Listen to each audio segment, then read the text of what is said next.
Hello and good evening, everyone, and good afternoon for my American viewers.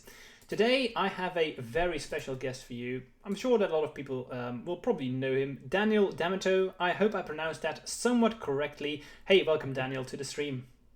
Hey, thanks for having me. I appreciate it. Yeah, it's perfectly fine. Happy to play some Ant today. Nice. I'm happy to play against your deck as well because I have always felt like this is a very interesting matchup to play, despite the fact that we are both in this matchup combo decks. And I'm saying this matchup because Infect is not always a combo deck, but against Storm, for sure, I want to be a combo as well. And I think there we will have some weird games. That's my experience at least. We can sometimes have clock fests, but it could be over as soon as turn 2 from both sides. That's how it has always felt to me in the past, at least. What do you think about this? I would say the same. I mean, Mm-hmm. when you know you're playing against Ant or when as Infect, or you know you're playing against Infect as Ant, you really can't be too sure because both decks can, like you said, kill just immediately on turn 2, or you could be sitting down for a really grindy game of Magic. There's really no way to tell. But no, when Ant sees like a turn 1 Glistener Elf or something, you gotta respect it. You gotta realize that time is a matter of the essence. But Mm-hmm. I think with how currently Ant has evolved a little bit, the matchup does definitely get a little bit weirder, especially with the list that I'm playing currently. Mm-hmm. Yeah, I saw some sweet cards in there. For example, Massacre is a very interesting one. It's not very good against me because I don't play Plains. Although technically I do. I have Savannah, but um, I'm not sure if you would bring it in because we won't Oh see it yeah, a lot. man. Yeah, But the open deck do this. yeah, that's true. That's true. Maybe we should just play one match, and I think afterwards we can talk about the matchup a bit more because people will start slowly coming to the stream. So I think it would be interesting to talk about the matchup in detail when there are a bit more people here. What do you say? No, yeah, that's fine. I'm ready to Nice, fire it up. nice. So I'm gonna send you a challenge. Let's hope I click the correct deck because I sometimes mess that up. Before I'm going to send you, I've made some new decks, so let me check which is the correct one, because if I play with different list and I send to you, that's not fair, is it? So Oh yeah, Jimmy it's prepared. number 2. Okay, yeah. I've created a new list with the new bird from Strixhaven, with Mavinda. Have you heard of the card? I heard of the card. I couldn't tell you what it does though, It's unfortunately. basically Dreadhorde Arcanist, but only for Infect. What it Oh, says, it has the so you can activate an ability which costs 0, and it says that you can recast an instant or a sorcery from the graveyard, but it's only free if you target a creature of your own. If you cast, for example, a Ponder, which does not target a creature, you have to pay 8 more. oh, I So got you. I got you. it will Yeah, see that sounds really.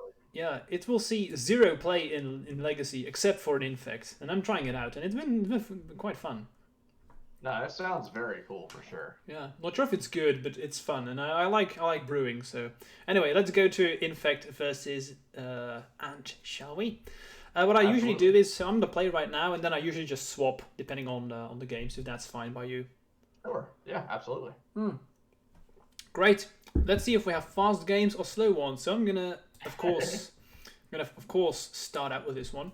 So I do want to note to everyone in chat watching that we will play as if we know what we are playing against. So I will decide my mulligans or keeps based on the fact that I know that I'm playing against Ant, which could be relevant. We have each other's deck lists. I sent Daniel mine. He sent me his. So we have full information. And knowing that I'm against and this hand is very bad, it's way too slow. I basically have, I can tell it to you now because I'm going to mulligan it. I've tripled in a Nexus, Agent, and Daze. That's it. That's not good Yeah. enough. For the Ant players that may be looking, I'm looking at. I'm also going to be mulliganing. Not a great start when you know you're against Infect with double Infernal Tutor, double Cabal Ritual, Duress, Veil Summer, Underground Sea. Especially since some Infect lists, while I do have open information here, Wasteland can be issue. It could be playing up anywhere from 1 to 4 copies. So keeping one dual hand that doesn't have much interaction or payoff is very bad against a combo deck like this. So I'm also going to be going to 6. Mm-hmm. Makes sense. I want to point out to everyone in chat that if you hover to the left side of the screen, you should be able to see Daniel's deck list. I will not show you my deck list because most people will probably know Infect already. I can show it to you in between games if that's necessary. But you should see the cardboard live pop up, and if you click on it, you can see Daniel's deck list. So this is fine. I'm gonna keep. I have to get rid of something though, which is unfortunate. I wish I would be able to keep every card here. I'm gonna get rid of this one, although it's very good, or this one, or maybe that one's better. Honestly, then as much as I don't want to do this, I think I have to get rid of this one. Because I'm not sure if I'm going to be able to cast it soon enough. And again, this game could be over very fast, so I'm just going to get rid of it. Let's put this one on the bottom. I also have a keepable 6 here. I'm pretty certain what card I'm going to bottom here, which I can discuss afterwards. I think it's pretty clear forward with how I want to play this game. So we're going to bottom that one, and we're going to battle. All right, let's do this. So I have a pretty good start.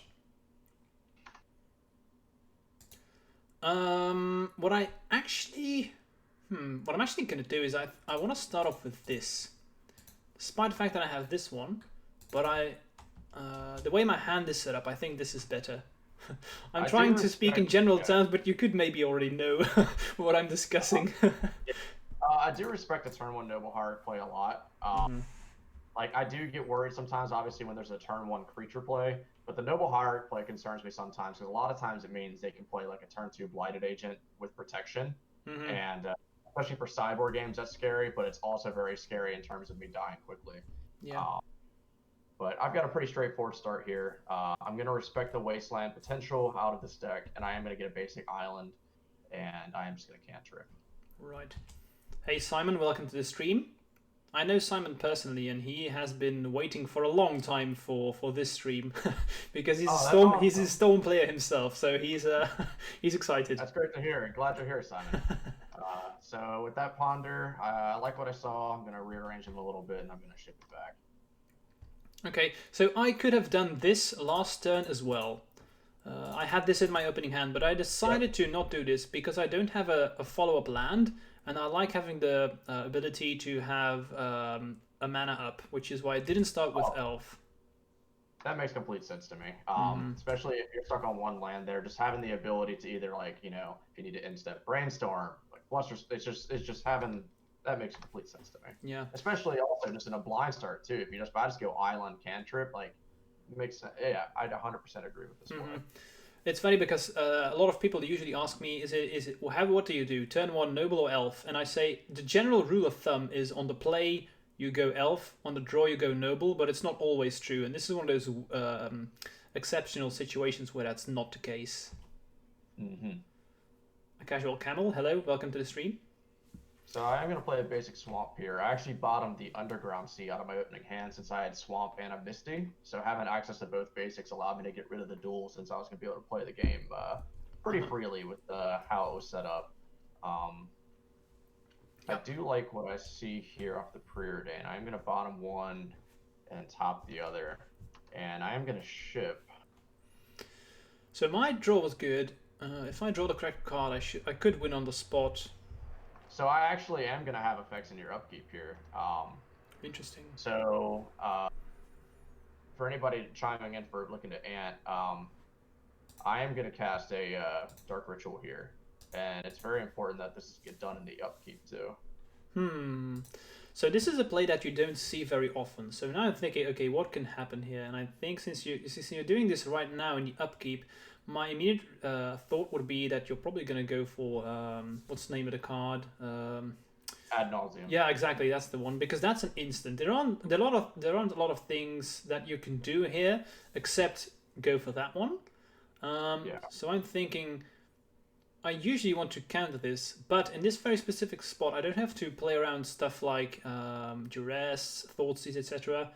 So you don't have blue for Flusterstorm, so I think I'm actually just going to let this one resolve. Yeah, so the important thing to do in upkeep too is that while I could just do it on your turn and you could like net the positive days, it does allow you to float mana in like Brainstorm and Daze, etc. But if I do it in your upkeep, it's more of a situation of like you can Daze like here, but you're not getting access to 2 lands potentially on your turn. You know, it's just that mana. I guess that mana is not being floated during the main phase. to where you can still capitalize on it. And that's what's important from the ant side is because if you move to main phase there, now you're trying to like add an awesome response, but then now they can, float a land days, replay that same land as their second. It's just using the upkeep is important when you have instants. Makes sense. And there was no reason for you to maybe play around the days, or was this based on the way your hand is set up? I think the way my hand is set up, I think I can attempt to go for it there. And if you have the days, I think I just accept that because, you're going to have counter magic and you're going to, we're going to play it at the time it rises. If I don't have counter magic, I'll probably have pump spells, so... Yeah, like the line I could have taken, I think folds harder to Force of Will, and getting eaten by a Force of Will in the having you have to force in the upkeep there, I'm fine with that trade. Makes sense. Right, let's see, Duress. Yep, just gonna be a Bayou cast Duress here. Okay, I'm gonna let this one resolve, and I'm interested to see what you decide to pick, because my hand is interesting. So, sitting at 2 Infect here, obviously, Vines with another land does threaten any pump spell off the top to die either next turn, but also 2 turns with, not 2 turns, 2 turns, yeah. Yep. 2-turn clock at the minimum. I don't think, based off my current hand, it makes sense to play for long. In that case would be taking the Vines of Basswood so I don't die. I think from the ant perspective here, you have to take the Spell Pierce and hope that you can set up to win through the other one, knowing that it's going to be difficult. Infect's going to kill you out of nowhere sometimes. And if you had like 1 Spell Pierce and maybe this other Spell Pierce was like a land or something or a cantrip, I can see taking the Vines and playing for the long game. I just don't think in this specific situation it's worth trying to play for the long game. No, I agree. I think that's the correct play to do. Yeah. I'm going to take one of the Spell Pierces and just ship it back. Yeah. I'm just going to top deck a pump spell. If you get the pump spell, it'll be moving to sideboard games. Technically, it's a pump spell, but it's not. It's not what I. It's not true. It's not a pump spell exactly. Anyway, let's not give away too much information, shall we? So I'm just gonna fire off this Vines straight away because Daniel knows about it. So there's no reason to keep this in my hand. And if I find Berserk, I don't need Vines anymore. So I might as well just fire it off because imagine if Daniel draws a discard spell and I don't use Vines here, I would feel so horrible. Oh yeah, for sure. So just make him have it. So it doesn't look like I'm going to be able to get there. My draw for turn was Tendrils of Agony. I'm currently sitting on an LED and an Infernal Tutor. So I guess back to the play I made to where I could have gone for it, I guess, on my turn. I think realistically, if I cast Dark Ritual there after already playing a land, you daze, and that daze does go through. And then I'm left with Dark Ritual, Infernal Tutor Lines of Diamond with a Ritual in the yard. I guess also the Ad Nauseam, which any line there I take at that point will fold hard as Spell Pierce. So, this game is complete. So I am gonna concede since I am dead on board to the Glistener Elf. Yeah, my hand was very good for game 1 for sure. Oh, for sure, yeah, and that's the thing too. It's with double Spell Pierce and Daze, not an unbeatable package for Ant, especially because Cabal Ritual can just add so much mana. Yeah. But it's another one of those things where, if you have the combination of a clock, then it can make it very difficult to win. Yeah, that's for sure. I put Teferi Time Raveler on the bottom, by the way, in my 6 because I think it's just a bit too slow. It's not excellent, and I didn't have. If I had a second land, maybe I would have kept. But I'm glad I did because I didn't draw one. So I think that's just the worst one to. Oh, for sure. So sideboarding. Maybe I should go first, and then you can go next time. That's fine. Yeah, that works. What I definitely want is Flusterstorm and Veil of Summer. Pretty easy there. Just the combo package comes in, and then there are a lot of things that you can bring in. But against Ant specifically, I just want to try and be as combo as I can possibly get. What I don't hate is playing something like the Cage or Surgical Rest in Peace, But Rest in Peace is not that great because I play Become Immense as well, and I want to win as quickly as possible. So I prefer, usually I prefer having Cage over Rest in Peace. It's only one Past in Flames, so I don't love it. It's not bad, but I usually just see how many cards I want to take out. So Flusterstorm Veil for sure coming in. And then what I like doing is just cutting 3 Inkmoth Nexus. It's too slow. People think this is weird, but just always cut it. You have 1 left. I have 1 crop rotation, so I basically have 2. And I do sideboard out to Ferry. I think it's too slow. I would agree with that.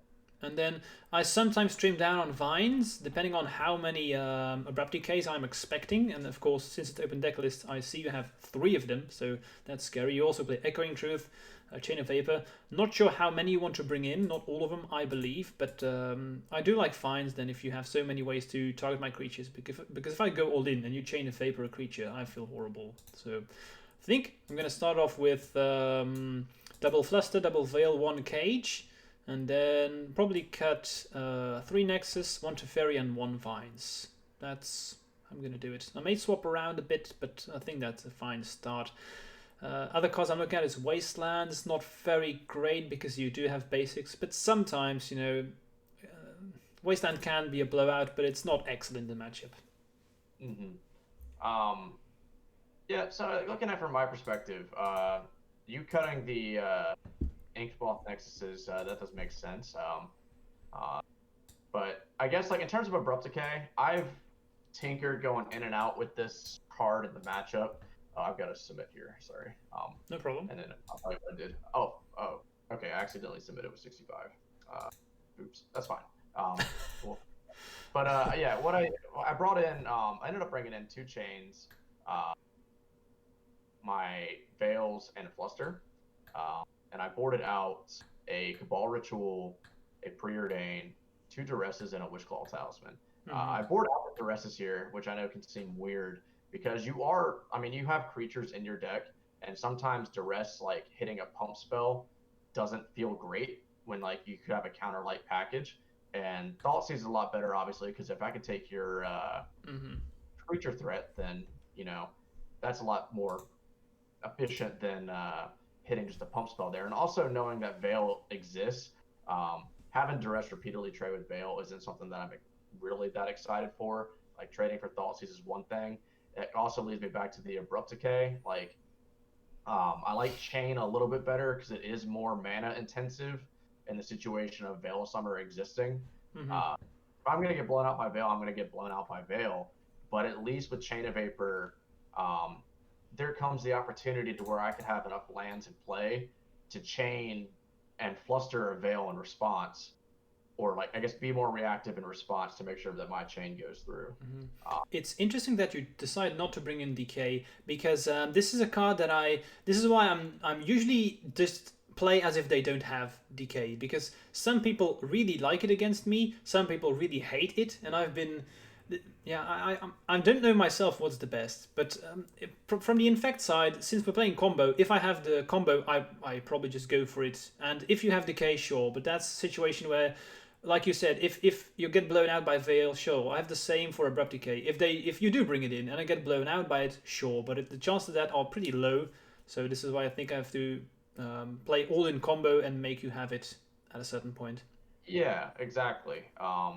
And I think these sideboard games do get a little more grindy in that sense that we both have reaction magic. Now, if I do play against Infect and I see more hate permanents in the sense of you've got, you had a Rest in Peace in your sideboard, but if you had multiple Rest in Pieces or multiple, or if you had for some reason hate creatures that I couldn't deal with great, I don't think bounce spells really accomplish it that well, and I just want to get off the battlefield where Decay probably could be considered over the chains. Yeah. Makes sense. Where you brought in Cage, Chain can just, deal with that cleanly, and then you can go off the same turn. But what I'm looking at here, 7-wise, is going to be a ship for me. We got a Tropical Island, 2 Dark Rituals, a Cabal Ritual, Past in Flames, Thoughtseize, and a Flusterstorm. I think this is 1 fetch land away from being incredible. I'd be... if I had a fetch land over the Cabal Ritual, I'd probably keep this every day of the week. Yeah. You have Flusterstorm to be able to defense, and you also have a Thoughtseize too, which can take a turn 1 creature. I am gonna mulligan. So my hand is fine, especially now that I've seen that you mulligan to 6. It's not excellent, but I think this is one of those hands that's too good to mulligan, but I'm not hugely excited. But with the correct draw, it suddenly becomes insane. So this is a keep. Okay, awesome. I think being on the play especially, my 6 is one that you should not mulligan. Um, Specifically, again, I would say it's because we're on the play. On the draw up a game, I think you consider going to 5 here, but I'm going to keep this. So I am going to bottom this card here and start us off. Jax has already noticed that you that you brought in 65 cards. Yeah, Jax is just waiting for 65 card ant. It's a new innovation. You're gonna destroy me now, and you're gonna probably play 65 cards now every single time. Yeah, dude. That's how innovation happens. Like, oh, well, I think 65 is a move. It's just more cards to hit off of Admiral. Yeah, this is one step away from Yorion Storm. Exactly. This preordained's not impressive here, so we are gonna bottom both and hopefully get a ringer. Okay, it was not a bad card, so we ship it back. No, it's not good to draw. Let's just play Misty and pass. All right. So Misty Rainforest Pass obviously can mean a lot of things when you're staring down from the ant side. Now, like, obviously you want to respect Daze, but I'd more respect Spell Pierce here.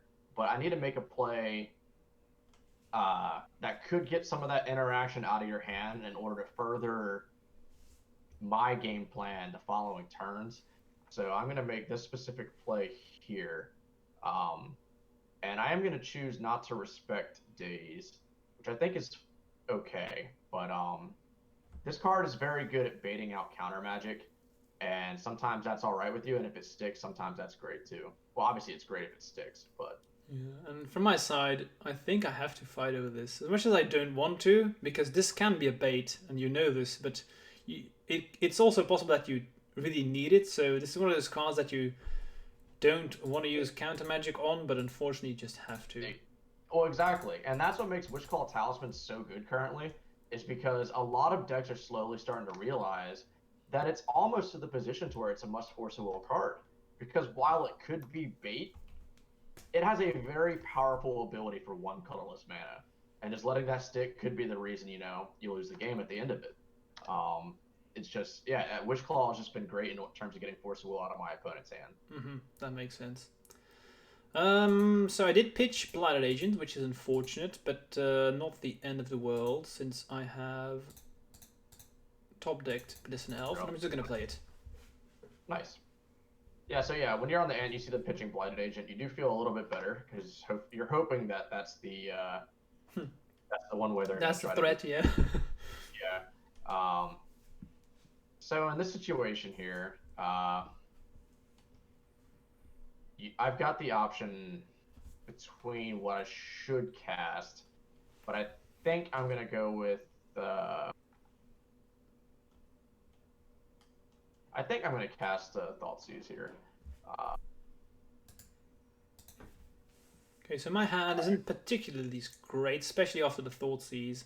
I was able to... Yeah. I did have double force on my opening hand, but only agents. But that was quite good by just having a blue card. So it could be dead, yeah. I will tell you, you are going to survive this turn, but you do feel... It's definitely actually one of the harder Thoughtseizes you would think from the ant side. Because obviously you have to respect Become Immense a lot here, because if you bend the Force of Will, you have 2 fetch lands, and you draw a pump spell. I mean, I'm just dead. Yeah.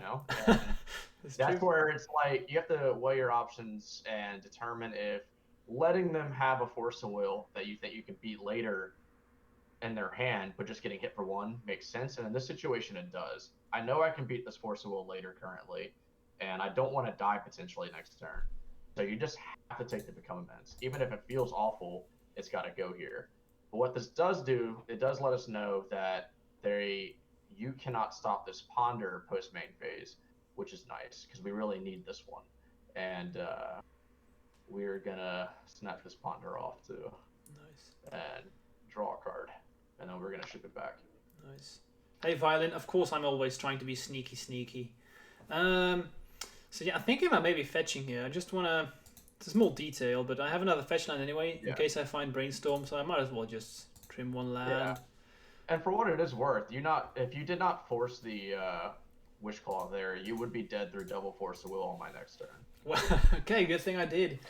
I did draw the Brainstorm, and it's risky, but my hand is so bad. It's basically Force of Will plus Brainstorm. I just want to fire it off. I'm gonna find another blue card, or potentially just kill you.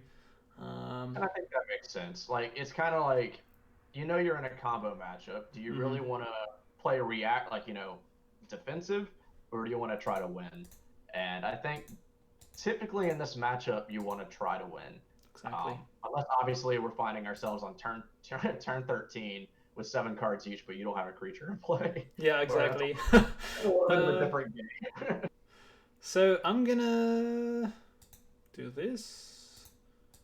Just fire this one off straight away because I don't want to have you get rid of it. Invigorate is like, a curse and a blessing against us, right? You're giving us life for ad nauseum, but we also take more infect. Yeah, exactly, which is not a good thing. Yeah, it's not great. All right, so I knew it was on coming back with this ponder. So we are going to Brainstorm here, which is what we kept off the ponder. Yep, it's fine. So this Brainstorm's not bad at all. That sounds like the Brainstorm is very good. Yeah, it's definitely one of the more interesting ones. Because I guess the way to put it is I have to plan for next turn, which I think I can do a pretty good job at. Because I know I have one card that I automatically need to put back. And I think it doesn't necessarily matter. Well, it matters a little bit, but it doesn't necessarily matter too much what I put back here. Which I think I'm going to hide. Well, I need to consider it. Because let's say if you find a surgical, I need to consider if I'm going to be okay losing a certain card. And if for some reason you were to surgical me. And I think that's got to be this card here. So we're going to put that on top. And I am going to fire this card now.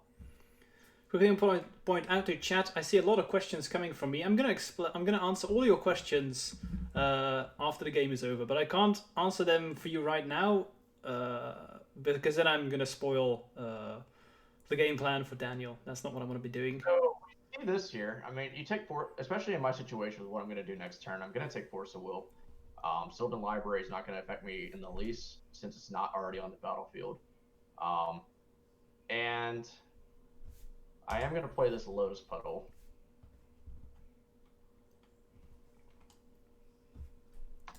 And pass turn. Okay, so now I can answer the questions for chat. So Cartesian said, put back to Invigorate, play Sylvan. So here was my reasoning. So you already noticed, I just drew Invigorate. So what I wanted to do is, I wanted to make it seem like I had a lot of cards in my hand that I had stuff to do. I did not want Daniel to know that I had nothing. So I play one Invigorate, do not play the other one, so Daniel can think that he has another turn, which I do not want him to think. But I do want to play around this card spell, so I put Invigorate on top. Against Storm, the safest place to put cards is on top of your library. So, and then Daniel knew about Force Will, and it was very likely that I had found another blue card, which is why I would expect to see discard and set up for the turn afterwards. So this is why I set it up exactly the way I did. I did not want to play Sylvan Library, because I know I didn't need it to win the game, and if I had played Sylvan Library, it kind of makes Daniel make the play of, I have to go all in now, because I will not get to next turn, if you have the possibility to do so. So this is why I specifically played like this. Sorry, Daniel, go ahead. Drawing 3 cards is very good. You are gonna find though that I also found something very good off my brainstorm. If Yeah. you do attempt to kill me here, I will. And so I was gonna say I'm afraid of now having Chain of Vapor against me, which you will probably have, but I don't know this. So and also I can't respect it. Honestly, I can't. I can't play around it. I have to go all in here because it's possible that I'm just dead next turn. So I'm gonna do this. Hope you don't have Chain.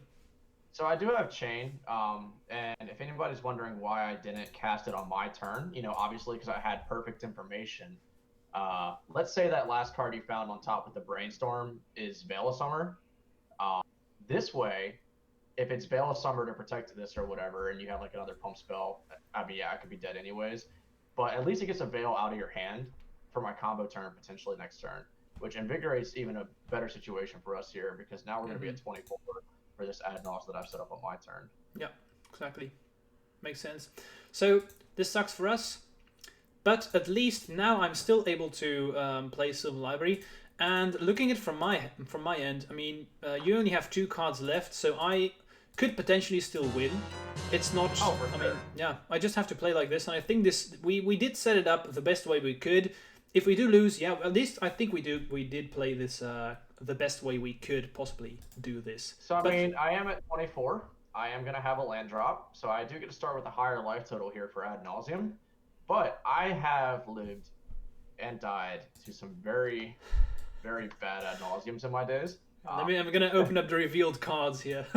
Yeah. So let's see this. We're going to see what we've been. So let's see. So we do have a land drop, and it's important how we sequence this. So obviously 3 very good cards off the back. Dark Ritual here wins the game immediately. Same with the Lotus Petal. All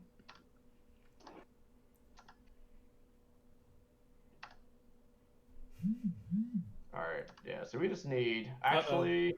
So we hit the Tendrils here. It'd be fine, but we need a 1 mana source. So we need a Dark Ritual or a Lotus Petal.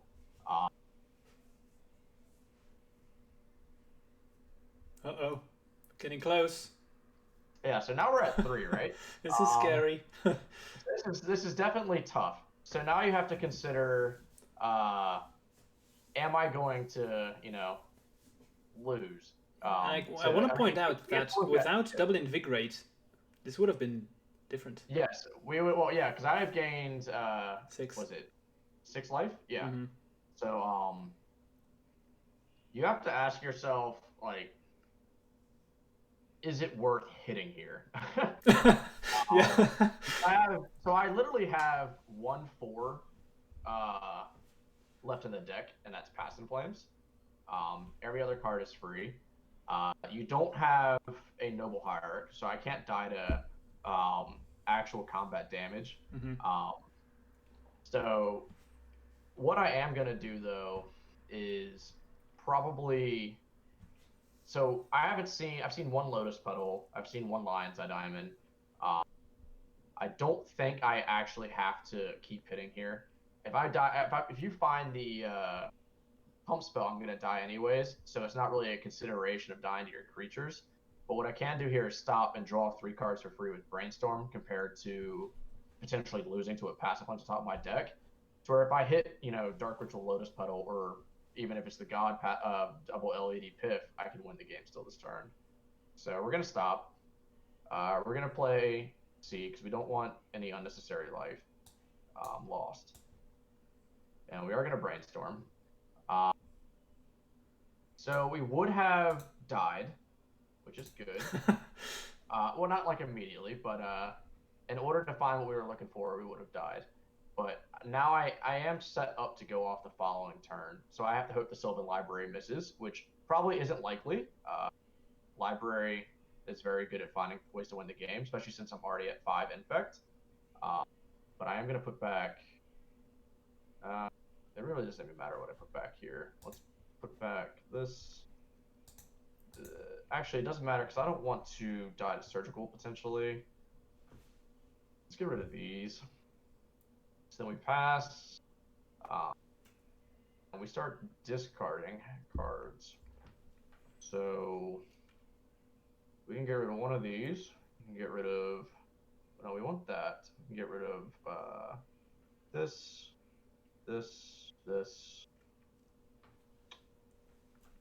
2, Get rid of this.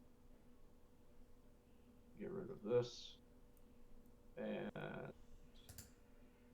this and one of these. Okay, so yeah, go ahead. Sorry, Daniel. Yeah, so you, based off information, you will know all of my cards but one. So you have one unknown card, but the hand I kept was Cabal Ritual, Infernal Tutor, Wishclaw Talisman, Polluted Delta, and Tendrils of Agony and Thoughtseize with one unknown card, since that information is public to you. Okay, so what you should always do is, and this is what I've done on screen, I've just made sure that I know your hand as you described, because even though it's probably irrelevant for me, I have to go for it anyway, I still think I have to do this to navigate the game correctly. I've been ignoring chat a while, so before I take my turn, I quickly want to watch chat. First of all, Arrow to Arrow, thank you so much for the Prime subscription. You're one of the reasons that I continue to make and improve this content, and I love hearing the fact that you like this Master Series. Yeah, good stuff. Let's see what else we have. Romario Vidal, Invigorate, always good start. Jax had the same thing as you did, Daniel. Cartesian, how many +4 pump spells do we have left? Let's see. I've seen one Invigorate. No, I've seen 2 Invigorates become in. So I have 1 Vines, 2 Invigorates left. I have Scale Up. And potentially, since I could draw cards, I could also find Noble plus Berserk. That should do it if I find a land as well. I could also find Pendelhaven plus Berserk. That should do it too. I have a lot of cards, but depending on the combinations, I could be in trouble. So, yeah, I just need to, whatever it's gonna do is, I'm probably just gonna draw 3 cards with Sylvan Library anyway. So, I have the information, and you should always check this, but it's honestly gonna be irrelevant. We'll just have to see how good the Sylvan Library is. And yeah, like you said, in this situation, you know what the Tendrils is in my hand. I'm gonna find lethal regardless, so you're gonna pay for it.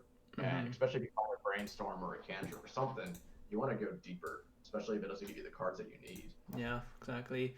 So the fact that I didn't take all of them kind of screams that it wasn't very good. Correct. Yeah, with you only taking 1 card, and I'm guessing it's to keep 1 card in the fetch land because you need to see different cards on top of your library. It's a very good sign for me, but I'm not technically out of the water yet, because there is still a chance that you found a Veil Summer or a Flusterstorm. And this is the main reason that I kept a Thoughtseize in my hand, was so that I can get that out.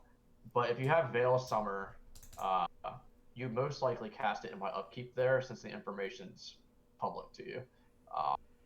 So I get to fetch, get a land. Let's see. So the 1 card that you're not going to know about that I found, actually, I think the best way to start this turn is to cast Cabal Ritual. Yep. So then I am going to use an Infernal Tutor here. Yep. And we're going to reveal a copy of Dark Ritual. And that was the 1 card that we found off the Brainstorm.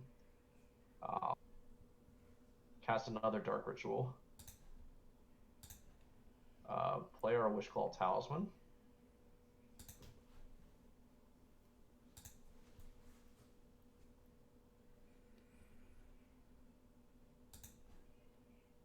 So now we have another Dark Ritual there, and then all we have to do from here is we need to get to a storm count of 7, obviously, so we can burn this Infernal Tutor,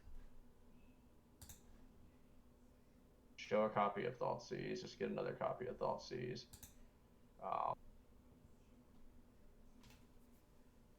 and then I did leave myself short, so I actually should have Infernal Tutor for another Dark Ritual there to have mana to be able to activate Talisman. That's actually a mistake on my part, because now I do fold to Veil. But again, I think if you had Veil, you cast the upkeep. So it could be Fluster that you found, which if that's the case, I have to, I could pay for 1 copy, go to 4 life, and do something with my turn afterwards. Okay, I do have Veil. Yeah. Yeah, I messed up there. The idea, but I messed up too. This is very interesting. The idea what I wanted to do is I wanted to keep Veil at the last moment. What I should have done from my side, I believe, is when you played the Wish Claw, then I should have Veiled. Because then you can't get Flusterstorm. That was my mistake, I think. Yeah, so there's definitely 2 opportunities. At least when you play I play the Wish Claw, you do get to draw a card off the Veil of Summer, so that makes sense to play it there. Yeah, exactly. I really wanted to draw a card. That's why I didn't fire it off in the upkeep. Yeah. Yeah, the only other reason, like I said, was that if you cast Veil in the upkeep, it does play around Flusterstorm potentially, and which can be its own plus side. But I agree with drawing a card being relevant to the situation when you're trying to deal that one last point of Infect. Yeah, I was thinking you only have 2 Flusterstorms. If you have one, you're probably going to need to find it with Wish Claw. So I should have, that's my mistake, I should have, in response to the Wish Claw, I should have used the Veil. Yeah, so if you Wish Claw, if you Veil in response to Wish Claw, I can't do anything else this turn. I do get to save some resources, which is nice. And then obviously, like I mentioned, my mistake was I should have Infernal Tutored for the Dark Ritual before casting the last one, since I have 1 more in my deck. This allows me to have more mana to activate the Wish Claw and Flusterstorm that Veil back. But obviously, we're not going to activate Wish Claw here in order to let you have whatever you need to win. Yeah, exactly. We're going to see if the Sylvan Library gets this for you. Another reason not to use Veil too soon, which is I think very important, is I want you to use as many resources that you can possibly do. Oh, so, yeah, for sure. So I'm going to be very aggressive. If you had it locked up, I can understand using the Veil and upkeep. If you don't have it locked up, then yeah, I think the way you played it was fine. All right, so Brainstorm is a scary one. Yeah, I drew that one off the Veil, so that was quite good. So I think I win here. Don't need this one. One more point of Infect. Yeah. So yeah, that was a pretty good Brainstorm and Sylvan Library. So yep. All right, so I get to go back to 5, but I do die. Yeah, it's something. I had double Spell Pierce and Force Will left in my hand, so yeah. I got you. Yeah, because I think, let's see, if I draw an Infernal Tutor, so that doesn't really get me out of it there. Yeah, because yeah, you can just you can force fish Spell Pierce and Spell Pierce back. Exactly. Yeah. Wow, but this game was amazing. Especially game number 2 was so intense. We had so many situations where I was like, I'm going to do this for this reason. Then you said, yeah, I'm going to play like that to play around this. And then I had interaction. And yeah, we saw this in the chat as well. There were a lot of situations where chat had like 3 or 4 options and we ended up doing still a different thing. So just to show you how many possibilities we had. And this is why I do think that the matchup sometimes is, okay, I just have a turn to kill, you can do nothing. But sometimes it is very interactions and very many interactions in the games. And I do think that we were a lot of excellent explanation on your side too, Daniel. That was good stuff. Yeah, I appreciated talking through that. I think that's what any players that are maybe in chat looking to play either of these decks, a lot of these level up moments are thinking about what your opponent has. Yeah, like you get for sure. You get good enough at your deck to where you know it lets you win the game. You know what lines line up to where you'll win the game on the spot. But you need to think about what exactly your opponent has that could cause you or disrupt you. Yeah. And then figure out how to beat those cards. And in this case, it's like how we talked about the Veil Summer play. Like there are so many different ways to approach that. Yeah, exactly. Like, and the same for me, where I was like, damn, I made a mistake when you played the Wish Claw. I should have played around the Flusterstorm. This was, we can see it in the chat too. People really loved these games, and I think they were very, very interesting. So yeah, there's a lot more to Infect versus Ant than maybe at first sight. Quickly want to say Snow Crash, thanks for the follow, man. Cheers, appreciate it. So good stuff right here. Maybe we can talk a bit about the matchup and how has it been in the past, and then if we have time we can play another one. Do you want to start or should I start, Daniel? What do you think? Whatever works for you, and yeah, I'm down to play more if you'd like to do that as well. But, for sure. Whatever you wanna preface it with, I can start if you'd like me to. Maybe we can start by you saying how you feel about the Infect versus Ant matchup in the past and now. Has it changed a lot? Has it been the same? How do you feel about it?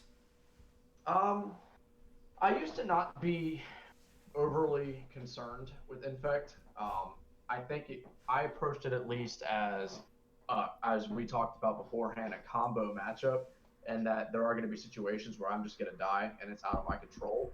And that while I do need to respect that it is a combo matchup. I need to also keep hands that give me the best chance of winning the game fast and understand that I'm going to lose to Force of Will, Daze, Spell Pierce, Fluster a lot. And I think that's where, immediately people will write off a matchup as bad for Ant if they lose because they get forced or if they lose because they get flustered. And I think Infect, it's kind of one of those decks where there's a chance that they're going to keep a hand that, is all in. They're going to play a turn one creature and just hope that their 1 days and pump spells with like a Ponder or Brainstorm is good enough to win the game. Yeah, and for you sure. could be sitting there with all the mana in hand just to win through their soft allowance, and you get there. But yeah, there is going to be other times where they have a turn one Glistener Elf, and you're like, okay, I got to go fast. But it turns out they just had a double Force of Will hand, and they were playing for beats. But historically, when I've played against Infect, I haven't had too many issues. I would say it's probably closer to 50-50 than I would think. I'd have to really look back at some data. But I think the matchup did change with the printing of Veil Summer, kind of how it did with every green deck in the format currently. I have to respect it. Like, even if Infect does not have it in their list, or unless it's an open deck list, I have to respect Veil Summer as a possibility. And that just makes boarding kind of how we talked about how I boarded different in sense of, can I beat a Veil Summer? What can I do to combat Veil Summer? Yeah. But I think the way this list is currently set up, with the one I sent you, is that it is set up to beat Veil Summer, and you can play to beat Veil Summer, but you have to remember not to sacrifice too much of what your deck is doing, so that you can still compete with or race, against Infect. Yeah, makes sense. So from Infect point of view, in my experience, I've always felt like I really do not want to see Ant, and Ant does not want to see me. That's how it feels to me, in tournaments at least. When I see Ant, I'm like, oh no, but I think that my opponents, they usually feel the same. So we just don't want to face each other. And sometimes it can be a coin flip, where whoever has the best, if one of us has a nuts opening hand, there's probably not a whole lot that the other player can do. That's how it feels to me. But if you have similar hands that aren't awesome, then you have interesting games, which I felt game 2 was. Our hands were both good, but not like the nuts completely. Oh yeah, for sure. But I do think there's a lot more to the matchup than might seem when you look at the deck lists. You're like, okay, this game's going to be over quickly. That doesn't always have to be the case. But furthermore, for me personally, when you do have medium hands, then I do think that skill is very important. And even if you are a very skilled player, then you can still make mistakes. As you saw last game, I made a mistake, even because there's so many things going on that a mistake quickly happens. And yeah, that's when I do feel like the matchup becomes interesting. But I think in general, indeed, I agree. I think it's 50-50. That's how it feels to me, at least. I mean, yeah, just like you said, you don't want to really see this matchup, right? Like, it's tough because it's one of these matchups where I tell myself, like, okay, like, I've beaten this deck before, I know how to play against this deck, but I'm not really excited to play against it because I know it can kill me out of nowhere, like, immediately. Yeah. It's kind of like, honestly, I look at it, it's like kind of like playing the Ant Mirror.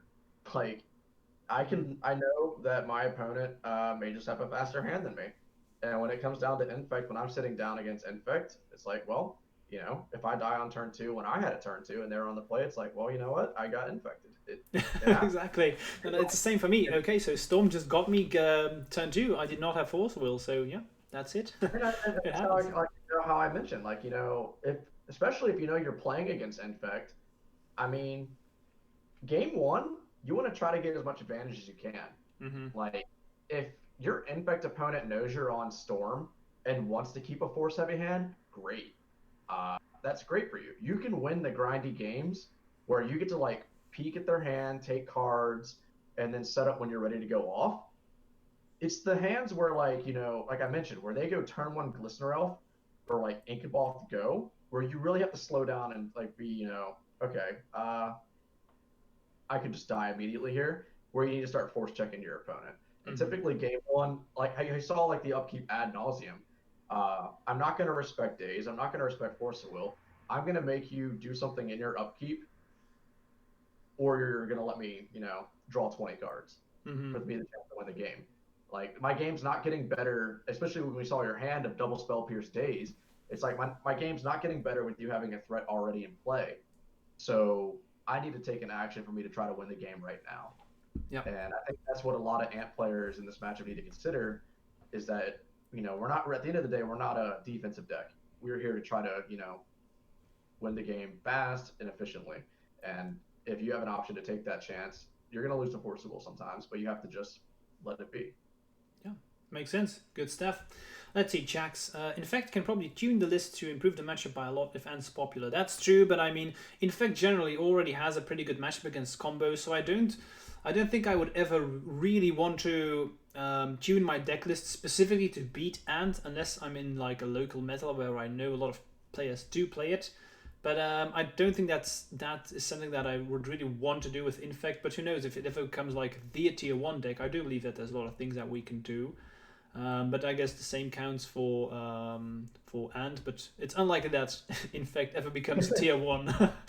Well, it's like if I were to combat this more, I think it'd be if I was combating a Delver meta, like a blue-red Delver meta more, to where I could add fatal pushes and more like actual just like straight 1-for-1 kill spells. I get better against Infect if I'm playing more to beat like a blue-red Delver shell. Yeah, that's true. That's the only way I really get hedged more for Infect. Fatal push is really scary. There was a time when Ant played it, like as a one of maybe 12, and that was. Thing is, I can't respect it. I still just go all in, but it. Exactly. Yeah. It's like if I have fatal push in the sideboard, the chains aren't getting there. I want to kill the creature. And that's where it comes down to, like if it's a D&T heavy meta or a just like a mid-range creature value meta. Fatal Push is probably going to show up more at that point in the Ant sideboards, and that's where we probably have a little bit more of a hedge against Infect. But I really can't see a situation, you said, outside of an open tournament meta where I would hedge to play the Infect matchup. No, I agree. I think Infect's a deck that you don't see a lot, almost, almost never, honestly. It's just, for me personally, a deck that's underplayed, but I'm sure a lot of people disagree with me there. Anyway, what do you think? Maybe we should play another game. I'm down to jam another match for sure. Nice. A casual camel, by the way. Thank you for the follow, my man. Appreciate it. And for anyone watching, if you're enjoying this content and you haven't done so, smash that follow button. You'll get notified whenever I go online. I have a lot of more of these things coming up. So, check it out. Click follow if you're enjoying it. Keep you updated on my next guests too. So let me click the correct deck. There you go. So I should have... Yeah, no, I've got like 18 Ant decks as I'm looking at right now. Yeah, I recently trimmed down on a couple of legacy Infect lists because I couldn't... If I had a tournament, I was like, okay, so which list do I want to play again? I just couldn't find it. Yeah, I have to always just like look. Sometimes, like when I'm trying to figure out a meta, I look back to what I did in a past meta to try to find maybe an answer or some form of enlightenment to help me more in that meta. So I mean, I've got like I'm reading a chat right now. Romario saying play the one with oh no, let's not go there. Honestly, we're giving you 4 probe also, so I'm not sure if I even want to play that game. Yeah, I have never played 4 probes, honestly. I hated the card when it was legal too, and I think probe was an interesting time for Infect because of course it was great in our deck, but I've always felt that probe is one of those cards that depending on how good you were with the deck, you played less of them because you don't actually need probe in Infect. I always felt like, I could just play a pump spell here. That's just much better. But I mean, I do like the probe meta because I get to empty turn 1. Yeah, that's for sure. Usually I can attack before Blighted Agent comes down. But exactly. I think probe was better for your deck than it was for mine. Infect actually had a lot more issues where people can see your hand. That was the big issue. So I started last time, right? You did, yes. If you'd like me to play first game 1, I can do that. Yeah, there you go. All right. So I'm looking at it's when you're against Infect, I would say it's still not like bad. I would say it's on the slower side, but I also think this hand is extremely reasonable in the fact that you probably should never mulligan it with the hand. regardless if you know the matchup. The only matchup, sorry, I'll say if you know you're playing against some like Chalice Stompy deck, don't keep this hand.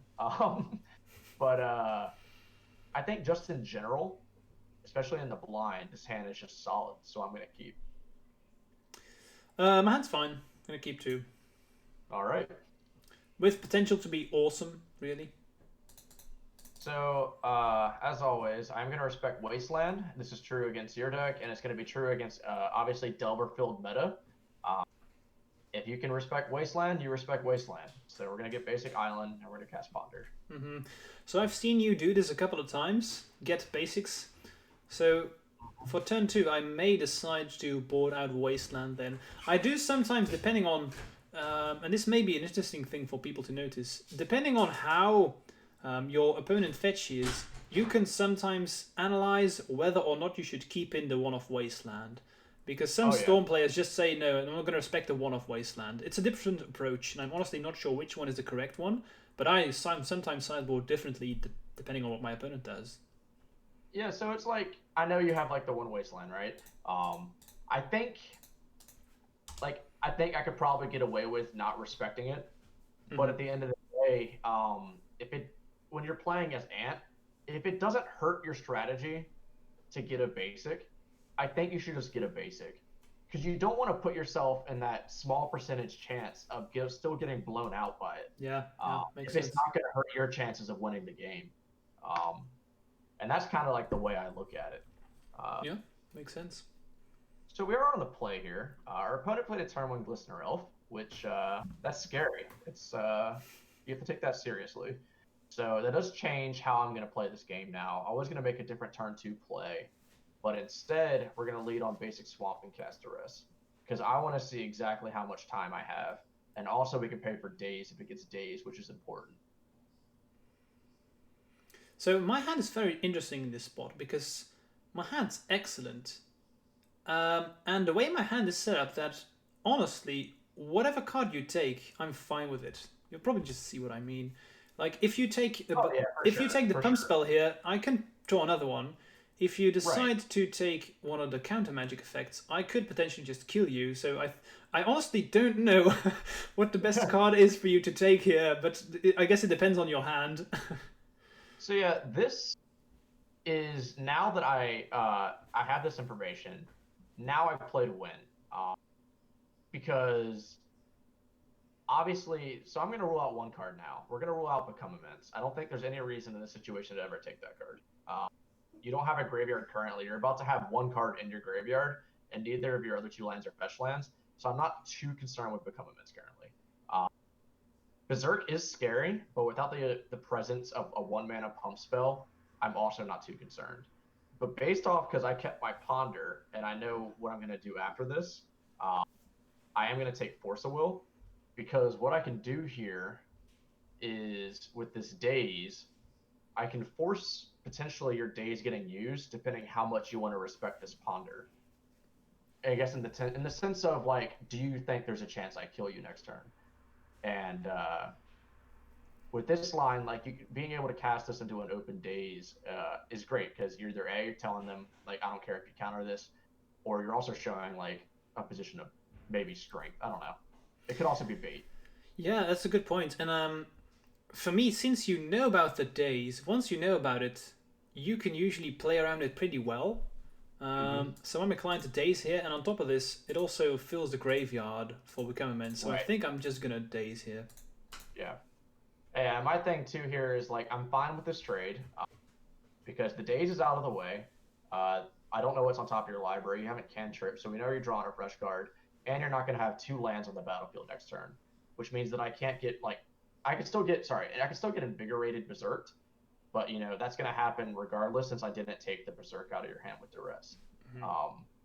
So we just accept that, you know, we may lose to Berserk, but that's kind of, again, where you have to sacrifice, okay, I'm playing against Infect, I may just get infected. Exactly. A Casual Camel, if you have an interest in Legacy, you're at the right place. Keep in mind, guys, for everyone watching, if you have any questions for me or for Daniel, keep them coming. We're always happy to answer any questions that you guys might have. So here I'm just going to play Pendelhaven, because Yep. if I play it like this, that means I become immensely lethal on its own. Which could be relevant. Alright, so I'm pretty satisfied with that. The Pendelhaven coming down. So I know that you have a Tropical Island in hand. So it's just one card that I have to play around. I know if it's Force of Will, I don't care. And currently, if it's Daze, I think I'm going to be all right.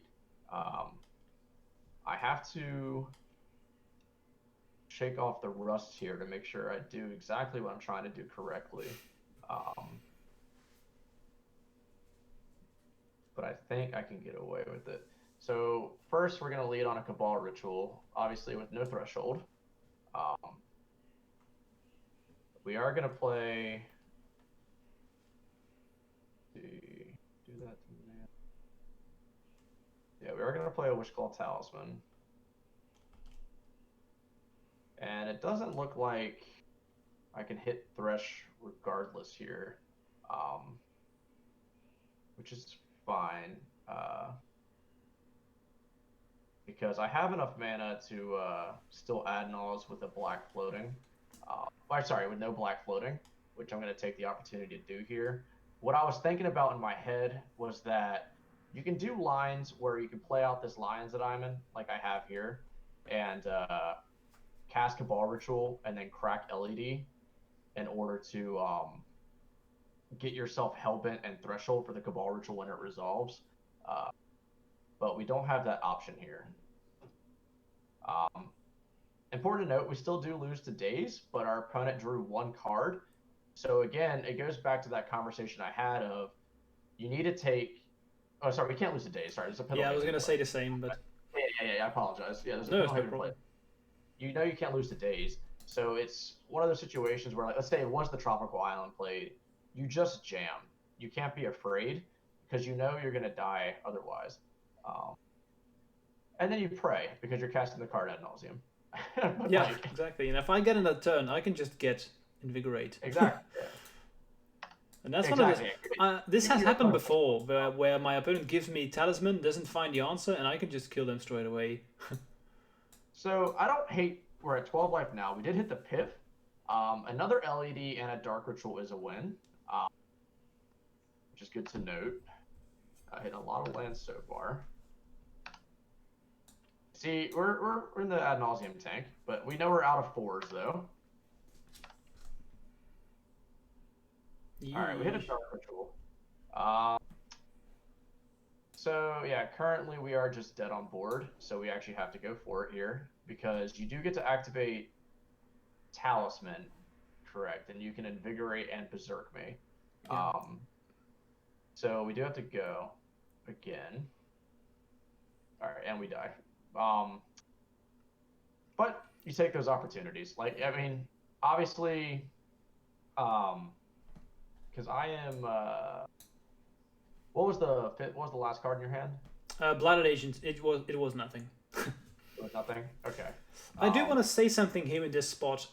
Sometimes I had this recently with. I can't tell anything about this. I had this recently in some game with some well-known Magic player too, which I can't say anything about just yet. Where we played against Storm also. And this happened too, where our opponent did not find the things that he needed to find with ad nauseum. And so I could say in this spot, I just got lucky, which is true to a certain degree. However, I do want to point out that there's a reason why Daniel had to do this right now, because Infect can win out of nowhere. You can't wait too long, because then you could be dead. And there is a pressure there where you usually try to wait for as long as you can to play ad nauseum. And because of the pressure of dying at any moment, I do not give you the opportunity to just wait for the perfect moment to do this ad nauseum. So I do think that I got lucky, but putting the pressure on you is a way how you can, how should I put this correctly, increase the chances of me getting lucky. I don't know if this is making any sense, no, but that's how I do feel. So, I mean, yeah, when you're on the amp side, you have, like I said, you have information outside of one card. And you know your opponent just went Pendlehaven attack for 2, um, and you know, so you can rule out Invigorate.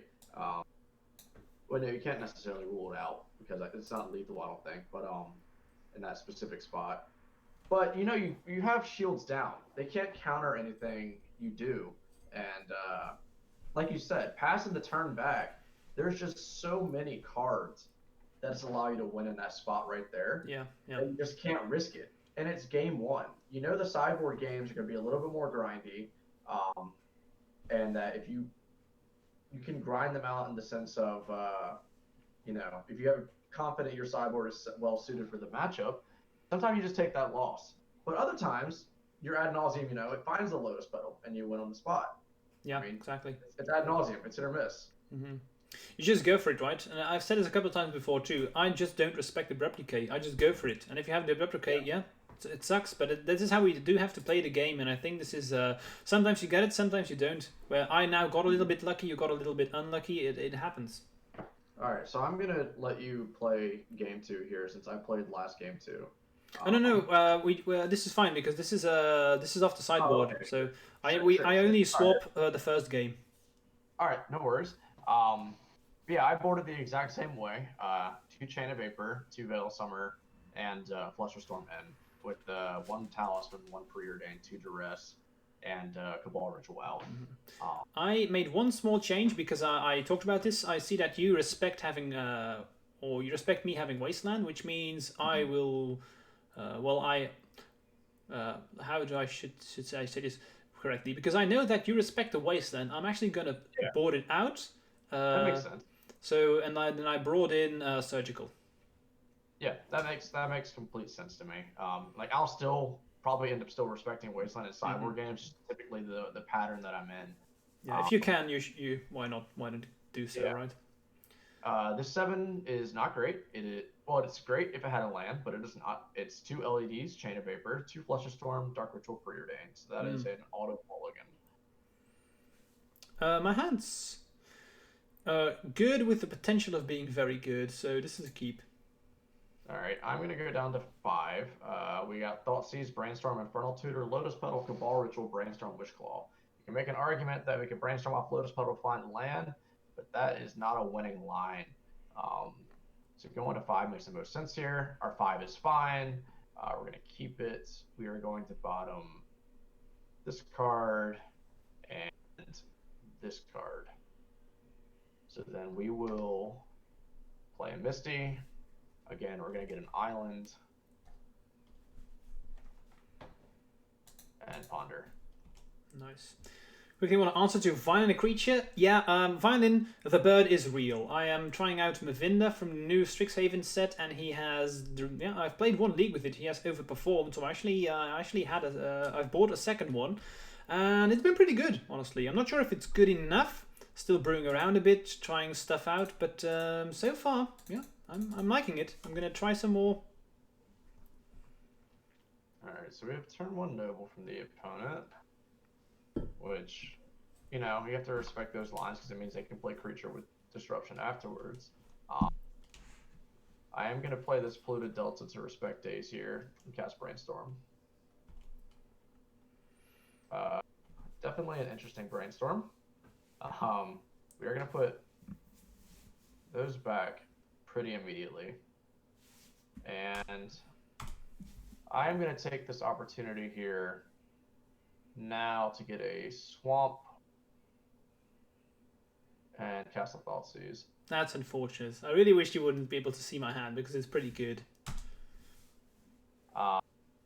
Yeah, so looking at Berserk, Brainstorm, Flusterstorm, Force of Will, Invigorate, Veil Summer, you have to take, unfortunately, the card that's not going to allow you to take any other cards potentially in the future, or just auto go after your win, which is going to be Veil Summer. It's always going to trade with Thoughtseize, and now I know I have to deal with the Flusterstorm, Brainstorm. Like, there's just so many things I have to deal with, but Ant has a lot of uphill battles. As you play it and grind it, you'll find out. And you just gotta sit and be patient, and you'll get there eventually. Not the best Brainstorm here. But I guess I'll just play the cage, and that's probably going to be it. Let's quickly watch the chat. So I forgot the name of the poll. We named the new deck Poultry Pump. That's the one that won the name of the poll. So it's Mavinda. Check it out if you're interested.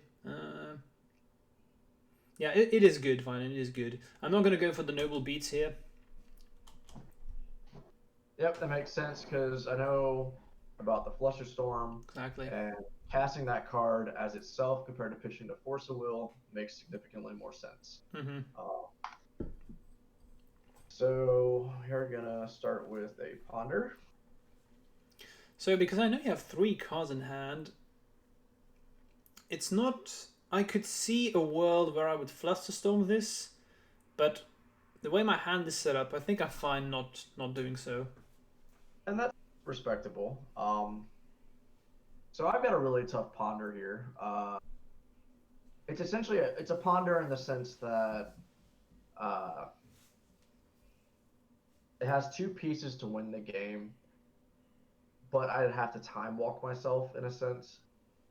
So I'm essentially committing to taking the next turn off, which I don't think. Well, I think I can afford to do that here, especially with you being brainstorm locked. It's just not really an exciting play to make an ant or one that you want to make very often because you want to see just all your deck has to offer as soon as you can. But with how your hand's set up, I am going to play for next. Mm-hmm. So I'm just going to slam it with Noble now. I have my lands that generate mana again, so I can just attack for 1. There, I can see a situation where if I attack a couple of times, I could even see myself go for a huge swing of regular damage to prevent you from going off with ad nauseum. Oh, for sure, for sure. The Noble definitely has to be a consideration for me here because once I get down to near 10, I mean, it's kind of the danger zone to where ad nauseum is kind of a draw 7. Exactly. Don't want to go for it yet, I believe, because if I draw an Infect threat the turn after, I'd feel horrible. So, but yeah, it's something that I'm looking at. So we always upkeep fetch here in case you want to cast any spells, because we want to have our opponents contribute to our storm count if that's the case. So if you can upkeep fetch, I recommend it compared to end step, unless you know about a stifle, which even then I think with the island and the swamp, I think I would still upkeep fetch to get them to cast stifle on my turn. All right, so I drew a good card. I can't do much with it now, so I do have to ship back. This is a weird game. It's certainly a weird one. So I think I will play out the land here. Yeah, let's just slam in. Have you tried Finn post Strixhaven Historic? I have not played Historic all that often anymore. I've been having too much fun in Legacy. I played Historic when Legacy was horrible with Dreadhorde. But ever since that card has got the Banhammer, I haven't played a lot of Historic anymore. So I'm just having one of those ant situations. You can have a lot of times where you just sit there, you gotta play draw go. This is what made Lurrus busted in the deck because I could just play it here. Yeah, that's true. Yeah, let's fire off cantrip.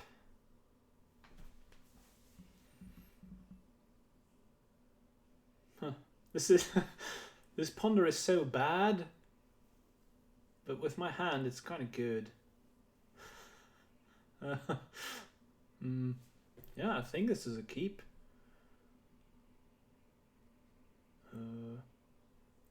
Although it may be weird, but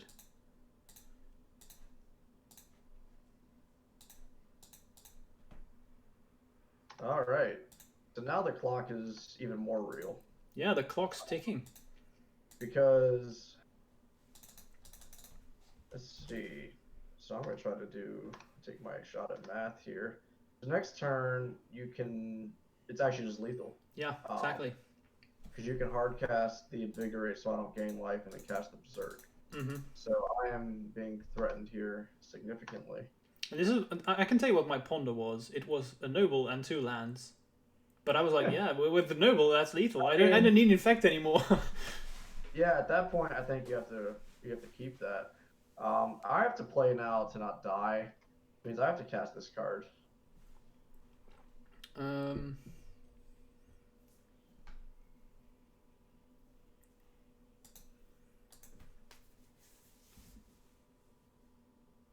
hmm.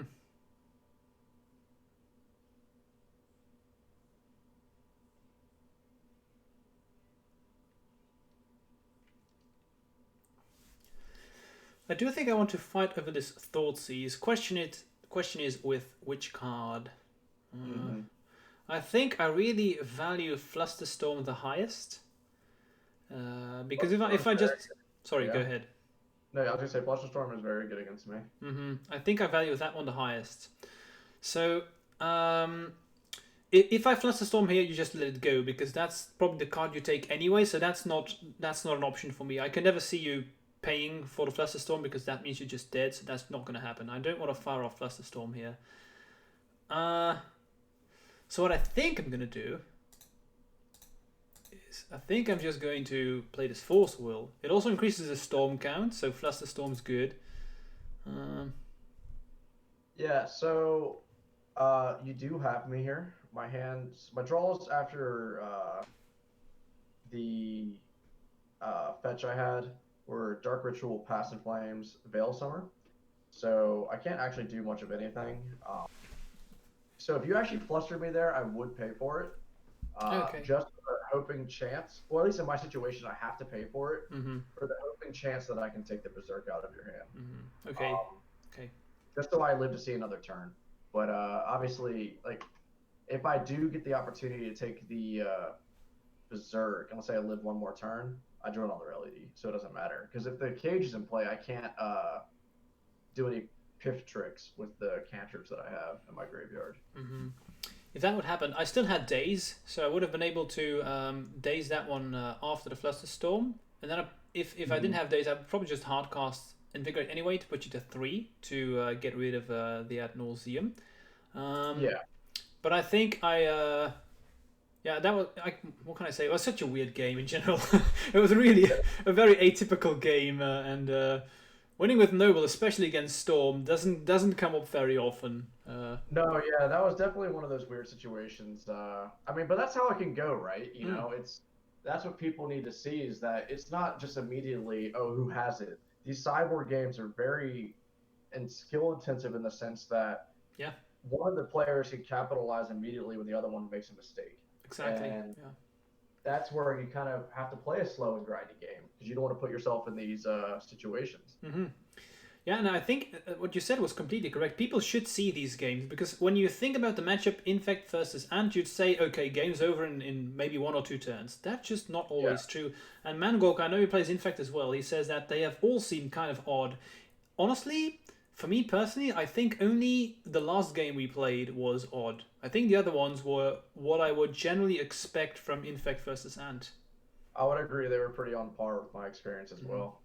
But I do want to note that you were a bit unlucky. You had to mulligan a lot in these games, so I think that's, of course, something to keep in mind. Well, that is magic. You're going to mulligan. But I think it's just making the best of a situation. I mean, I think it was still anybody's game there. Oh, yeah, sure. Rallying off. And you kind of just have to play what you're dealt. Exactly.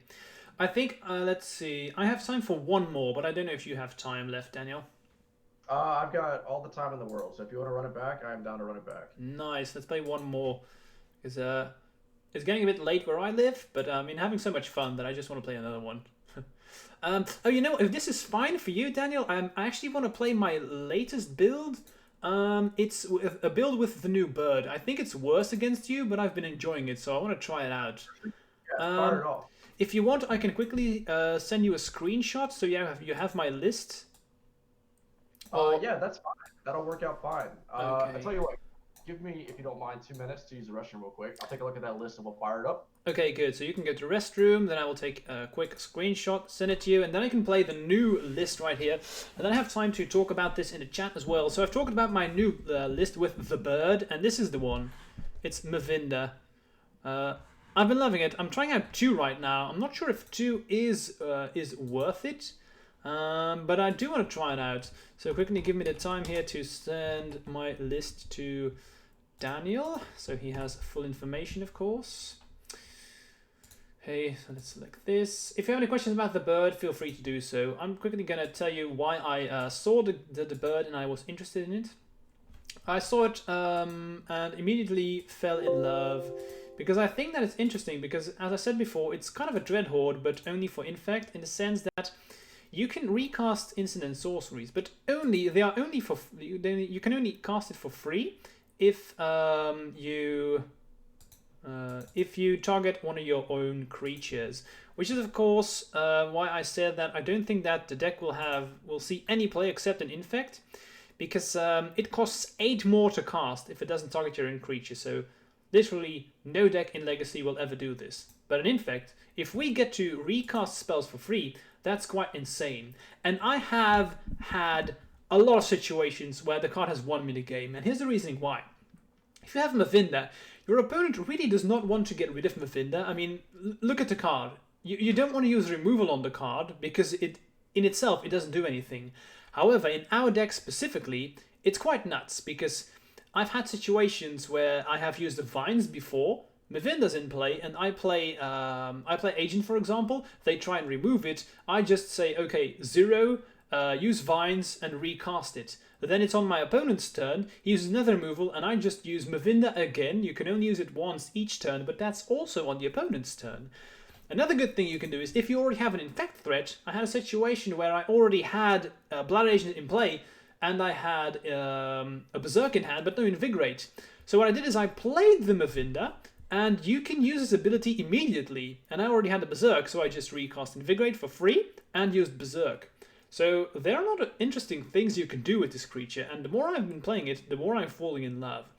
Honestly, still not sure if it's good enough, but it is interesting. There's something here. And if you have Invigorate and Berserk in your hand, this is lethal, which is also good. Why? Because you make this a 6/7, and then you just Berserk it twice, that's 24 damage, and even if your opponent gains 3 from Invigorate, they are still dead.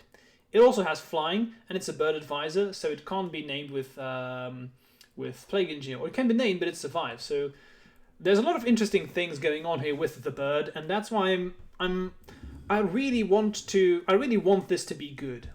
I just don't think I'm there yet. I have to do some more building around, maybe swap the spam spells a bit, but I'm just having a lot of fun with it. If you have any questions, now's the time to do so. Yeah, so I just had the chance to look at your list there. I like it a lot. I think I don't know. I think people, when they play against some new cards that come out for Legacy, they kind of write them off immediately because you're used to the Legacy mainstays. It takes something. Obviously, it takes a lot for a card to be Legacy playable in terms of like S tier Legacy playable. But all of those cards got there because someone was willing to try it out. Yeah, exactly. I think what you have here, it definitely makes sense for Infect, and I would like to see it push because I can imagine the grindy matchups. This card improving it quite a bit. Yeah, definitely, and I wanted to see this work in action against Delver specifically. I think it's going to be very good there. But especially against fair decks, I think this is going to be good. It's probably going to be sideboarded out against you because I think it's just a bit too cute, but against other decks I think it's very good. I've also come to a situation right now where I've been playing Infect for so long that I no longer need to look for, okay, what are other people doing? I'm probably one of the first people who just looks at cards and immediately sees combinations in Infect. And Mavinda is one of those creatures that I don't think that you when a new set comes out, you always have situations where people discuss these cards could be good here, these cards could be good there, and I've never seen Mavinda in any of those lists. But as soon as I saw the ability, I was like, yeah, let's give it a go. Let's give it a go. So you're obviously an Infect master, and when you get to the point of mastering a Legacy deck or being in the top, 5% of pilots in terms of just output of a Legacy deck, you sort of rotate from just being a player in that deck to an innovator. And it's at that point you can't really rely on someone else to hope to come along and fix a new meta for you if you want to keep playing your deck. You have to work on it yourself. Yeah, that's true. And specifically with Infect, because so few people are playing the deck, I do think I would call myself an innovator. I like brewing, and I do try out bad stuff as well. Let me quickly put it out there. I have played a lot more horrible cards than I have played good cards in Infect. But you know what? I'm always of the opinion that if you haven't tried it, you can't say if it's good or not. Exactly. And sometimes you see surprises. And that's what, at least Ant Cabal, we wrote off Wishclaw Talisman for the longest time.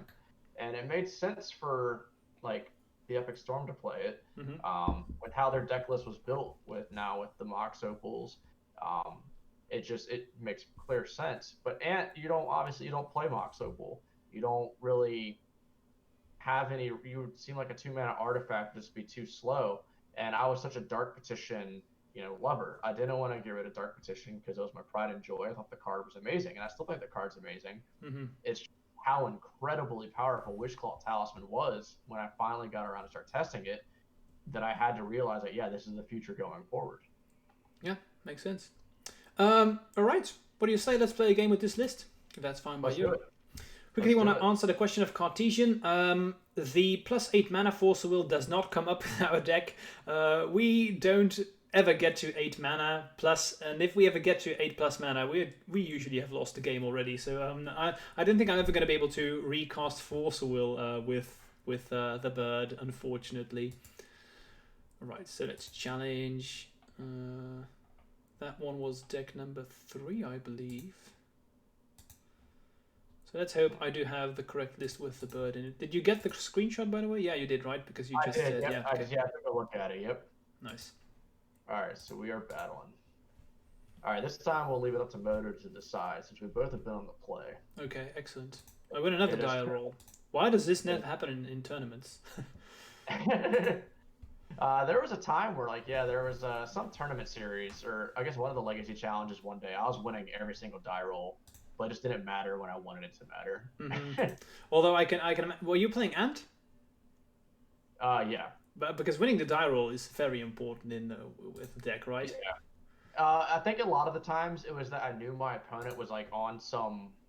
It just the matchup didn't matter. It was okay. It was it was just. It's like playing against Oops or something. I can try to turn one. I can always try to turn one, but at the turn ones are very rare. I think people kind of assume Ant turn ones all the time. It doesn't. Yeah, but, people assume Infect goes Infect Berserk turn 2 all the time too. That's not what happens. It's NRO Entertainment rare. And Dan TCG, thanks for the follows. Cheers, appreciate it. Sorry, Daniel. No worries. I'm glad the stream doing well today. I'm glad that everyone in chat's checking out our matches. That's because you are here, of course. I'm just using all of your popularity to get myself some sweet follows. This content's very good, and I'm glad that you appreciate it on, because I have not played as much Legacy as I want to right now, and this bringing me out of a little bit of a retirement gap just to play some Legacy, jam some games. It's a talented Infect pilot. It's great. I enjoy stuff like this. And I think what you're doing with this Legacy Master Series is incredible. And I think a lot of people can benefit from learning about different decks in the community from some of the community's top pilots. Yeah, thanks. Appreciate it. I've been enjoying them as well. And I also love the fact that the Legacy community, in the beginning when I started planning this, I was like, how am I ever going to get people to join? Because it's not like I'm hugely famous. I've been streaming for some time, but not extremely long. And the response has been amazing. Same for you as well. And it's just been, I love this community so much, really. Oh yeah. That's one thing I love about the MTGO Legacy community specifically, is that everyone wants to bring more Legacy players to the Magic Online scene. And indeed, doing stuff like this is just, it's incredible. Because it puts a lot of players that are on the fence. They have the opportunity to check out a format and watch some high-level gameplay and determine, okay, I really like this deck from when I was watching it. I think I want to pursue that one. I think there was someone, I think it was Casual Camel, who just followed me yeah, he just responded. I think what you just said is exactly what happened here. He just he jumped in because he saw Legacy and was interested, because when you have good pilots playing decks, that's always interesting. When you have response from both sides, that's just premium quality content. And this is why I look for specifically people that I know were playing their decks for such a long time, and then just probably if I give you a piece of paper, you can just write 75 cards down straight from the head. Exactly. And that's what I think gives the best. From different years too. Yeah, I mean, I've got them all up in my head from the past years. So you go in turn 1 Glistener Elf here. I want to say disrupt probably the wrong word. It made me change the game plan how I was going to approach this game. So I played my hand's solid, but looking at what I wanted to do, and again going back to the conversation of turn 1 Elf, I have to play more now to win, because I just don't really know how much time I have. And this is one of the situations where I don't think I can properly respect Wasteland. So I need to just get an Underground Sea here and cast Ponder. This Ponder is not adding much to what I want to go off next turn, so we are going to shuffle it. That's fine. I will take that, and we ship it back. And this is literally one of the situations where I'm just like, you know what, I could die here, and hopefully that's not the case.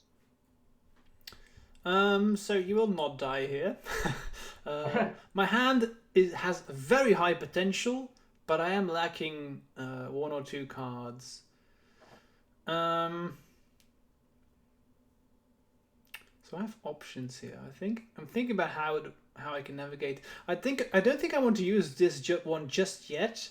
I know it may get discarded, but I think I want to keep it for when I really need it. So I'm just going to slam in here and just pass. Yep, that is completely reasonable. So when I'm sitting here on my situation, I obviously from Ant, you didn't see a play there. No land either. So you gotta, when it comes to like, I guess not only in terms of Ant, just trying to level up in Legacy, you want to make these notes. You want to think about what your opponent did on their turn, and it helps you kind of understand what they could have. And 100% agree. Once you understand what your opponent could have, that's where you become very, very powerful in this format, because you're able to play around ahead of time what your opponent's planning to do. Exactly. And you'll notice your win rate go way up after that. Yeah, I think what you just said there is so important. I found that when I started getting really good in the game is just ask myself one question. What am I afraid of? That's, for me personally, if you don't know what you should do in a situation, just ask that question. What are you actually afraid of? And that's, if you have the answer to that, that's how I usually make the best play in a certain situation. So in this situation specifically, obviously with you missing second land drop, and I wasn't already respecting Wasteland in the first place, I am just going to fetch another Underground Sea. I don't think it makes sense in this situation to get a basic, because you'd rather have, like, if you get Wastelanded, you're going to be stuck with a swamp. Or at least what I was going to fetch, a swamp. So you'd rather be like, okay, if they draw the Wasteland and play it and crack it, I at least still have an Underground Sea afterwards. And with no immediate threat being cast or cantrip, it does lead me to believe that you could have like a fast gotcha hand. So I need to play to win, and the best play for me to do that here is just to cast this Wishclaw Talisman and hope that it sticks, so that I can put something together next turn. This is also so difficult for me. The best thing for me to do is play this card. But what I really don't want to... Okay, I can't tell this and not spoil something. If I play this card, I have to pick up this land. And I really... Yeah. So if I play Daze, I have to pick up Tropical, and I really do not want to do that. Yeah, and that's what's great about this Wishclaw Talisman here. Because, you know, like, from the Ant perspective, if a Daze eats this, you are perfectly okay with it. Because you know your opponent's short on lands, and that's going to be their land drop again the following turn. It's just why Talisman, like we discussed earlier, it's just so good at baiting, and it's obviously very good if it resolves. I think it's actually one of those weird situations where I'm just going to say, yeah, sure. And that's completely reasonable, because it sounds like with how your hand could be built, and especially from Ant side, seeing the Wishclaw Talisman resolve, you've got to think that there is a chance that you could just die at any point against Infect right now, and you're just hoping that you get the chance to make sure that doesn't happen. Yeah, and statistically, the way I play this is the best way to play this, because what I needed was either another pump spell or a land. And if I look at my deck, if you just analyze, okay, so what are the odds of you drawing either a pump spell or a land? That's about 50%. And by playing it this way, I did find another pump spell, so that means I win. Had I found another land, I also would have won. And I also have Force of Will backup. And imagine if I hadn't found any of those two, it's still possible that I was able to keep you off of winning, because you would still have to use mana with the Wishclaw Talisman, which does require you to tap 1. So that means that maybe I would have been able to squeeze out another turn where I would be able to find another land or a pump spell. So I think not using the Force of Will or a Daze there was the best line for the Infect player to do.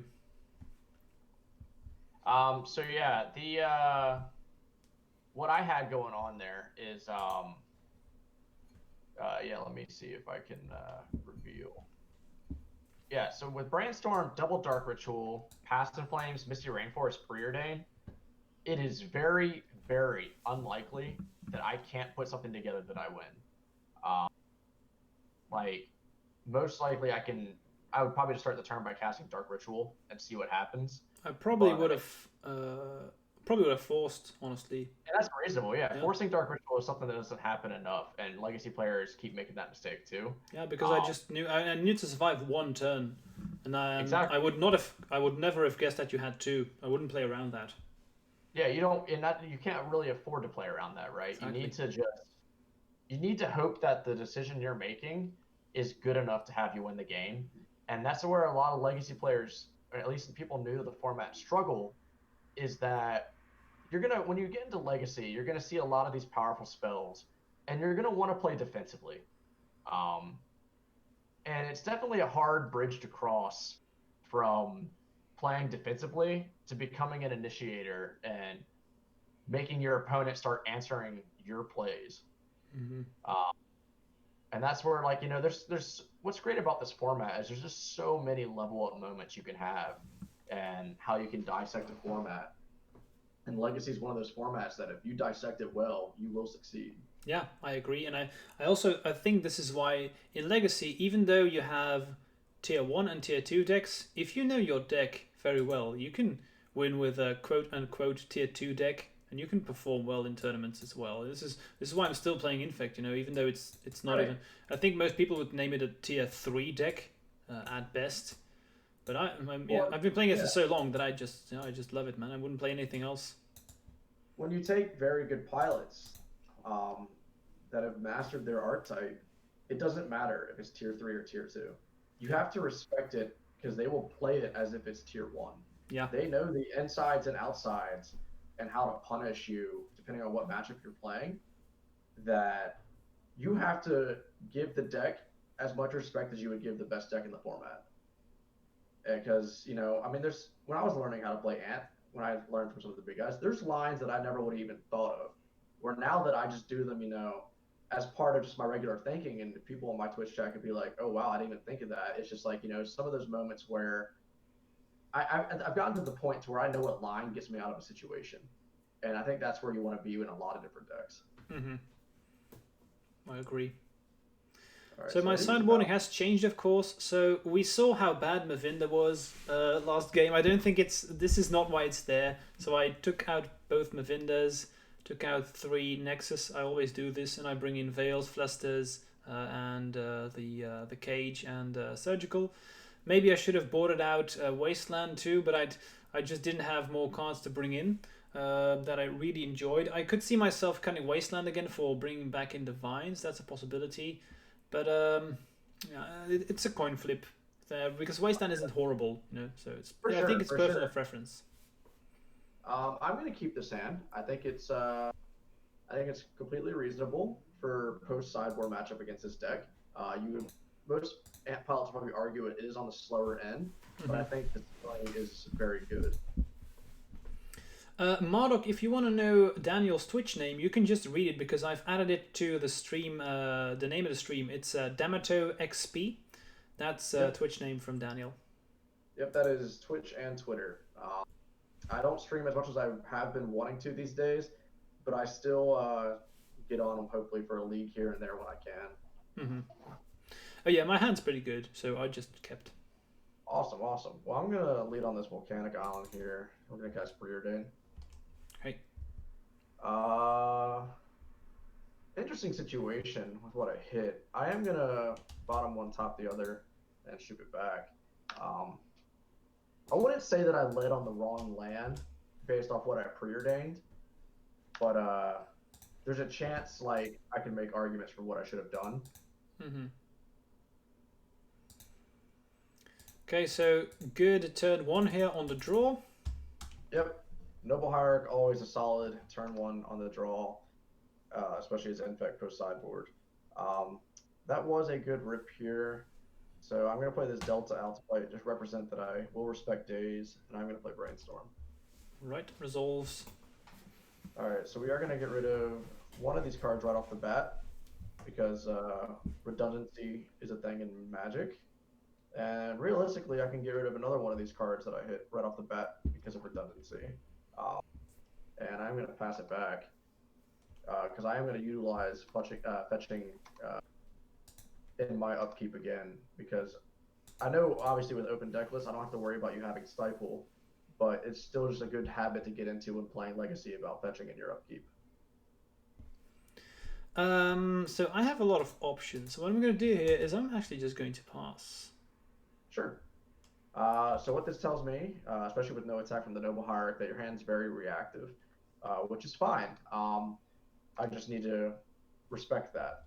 So like I said, I am going to fetch here in the upkeep, get a copy of Underground Sea, and draw a card. And again, how I fetched basics in the last games, here I'm getting duels because I was in a situation where I can't efficiently respect Wasteland.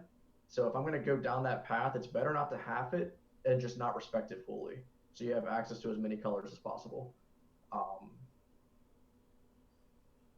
Yeah, even if I have Wasteland here, would that change a lot?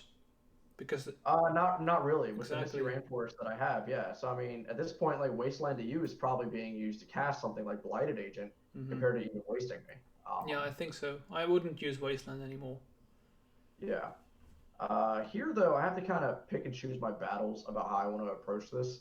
I need to start getting some cards out of my hand. So I am going to cast Thoughtseize.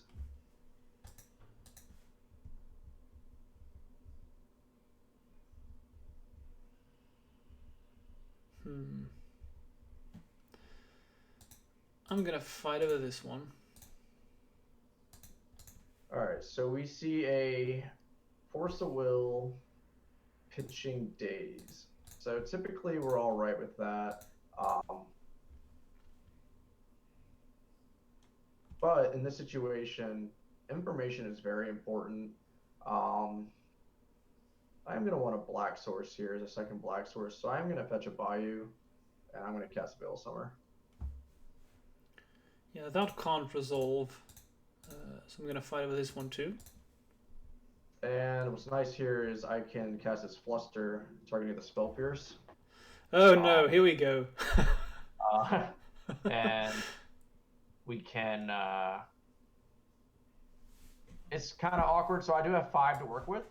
But what I can do is I can split it up on the Force of Will and the Spell Pierce here. So that if for some reason the Spell Pierce resolves on the Veil, that's fine. They won't be able to... well, it's not necessarily, I guess, the correct play is what I'm trying to say. I'm trying to say, I guess, that's an option to split up. And with you only having one blue up, if you have a Fluster, you have a Fluster. So it wouldn't matter anyways. But I am going to go... same targets. Same targets. And actually, because you'd have to use the Noble anyways. So I'm actually going to use same targets one more time and put 1 copy on the Force of Will. So do you know what the most horrible thing to do is on Magic Online? definitely work with Flusterstorm. I'll tell you that. Exactly. Flusterstorming Flusterstorm. So this is a good spot for people who don't know Magic Online. This is going to be horrible. So what you have to do is, and this is also, it's very important that Storm is a trigger. So if I had used Flusterstorm too early, that means I have to do Flusterstorm first, and then Daniel gets to put the Storm triggers on the stack. Yeah. And this is going to be horrible. So now you will see the Storm triggers, and I have to redirect all of them. And this is just messed up. So I'm going to see if I can do this correctly. So what I usually do is I start, because the first one, the Flusterstorm always target the last Flusterstorm copy, Right. if this is still making sense. So what I do is I usually click my last one and then select your first one. That's how I usually screw up the least. I always get myself in bad situations because what people don't know that they're slowly learning with Ant is that sometimes to get hellbent, you have to Flusterstorm your own spell, but you can use copies of Flusterstorm to target your copy of Flusterstorm and just choose not to pay so that your spell resolves. And I've only done it once, where I have messed it up to where I did accidentally leave myself to where I had to counter my own Cabal Ritual unless I paid one, and I lost because of it. It's card, obviously in paper, it's very straightforward to say what you want to do. On Magic the Gathering Online, it does take a little bit of a learning curve to understand what exactly is happening. Yeah, you can say that again. So I'm just checking that I clicked. And the thing is, once you've clicked a Flusterstorm, you can't change it again. So there's no undoing here. And I'm quickly going to show you this to everyone on the stream, because this is why I click them the way I do, because you can neatly see the last one targets the first one, and if I hover to the left, you will see the other one going to the right. So for me, that's very clear that I've done everything correctly. And it's worth noting too, the play I made where Flusterstorming on Forcible now isn't necessarily wrong, because if you really didn't want the Thoughtseize to resolve, you can always now, with me being tapped out, put one copy of Flusterstorm on the Veil Summer so that doesn't resolve, and then just have a copy on the Thoughtseize. It's, there's just so many different ways to make sure my spells aren't resolving. So I will not pay for that. So my Flusterstorm, there's one gone. We will not pay for that. This is a sweet stack wall, though. I can appreciate it. Yeah, definitely an interesting game for sure. So now your Spell Pierce is going to resolve, and the Force of Will is going to resolve on the Thoughtseize. But so when you're looking at it from Ant's side, I just took an Infect player's hand from 7 to 3, and got a Flusterstorm, Spell Pierce, and Force of Will out of their hand, all over a Thoughtseize. And then granted, like, you're looking at my hand like, okay, I got Veil of Summer and Flusterstorm and their Thoughtseize out of the way, but you gotta just you love those trades. Those trades are very nice.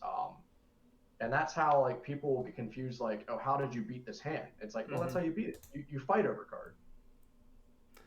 And funny thing is, I had the option to play this one last turn, and I decided not to because I was expecting this. So I was expecting a war to go down, and I was like, I want to have access to all my mana because otherwise this could go wrong. So a war is definitely what that last stack was. Exactly. All right, so with what I drew here, we obviously are going to cast it, and that's a preordain. Yep. So now, from the Ant side, I have to ask myself, how much do I want to respect counter magic now? Because obviously I do have an open deck list, but I know Flusterstorm's not a possibility. I have to ask myself, can I beat Daze? Force of Will. I just have to consider, is it worth trying to attempt to go off here? But things to also consider is the fact that you just played a Blighted Agent. You still have 3 cards in hand, and you're not making land drops, which means they're obviously spells, which means I could die, which is also something important to consider. And I've got a tough preordain. And I think the correct play for me is to bottom this one and top this one and cast the one I topped and hope that I hit something good. Okay, that's fine. So it wasn't great. That's fine, because if I had taken the other line that I had open to me, it doesn't get anywhere either.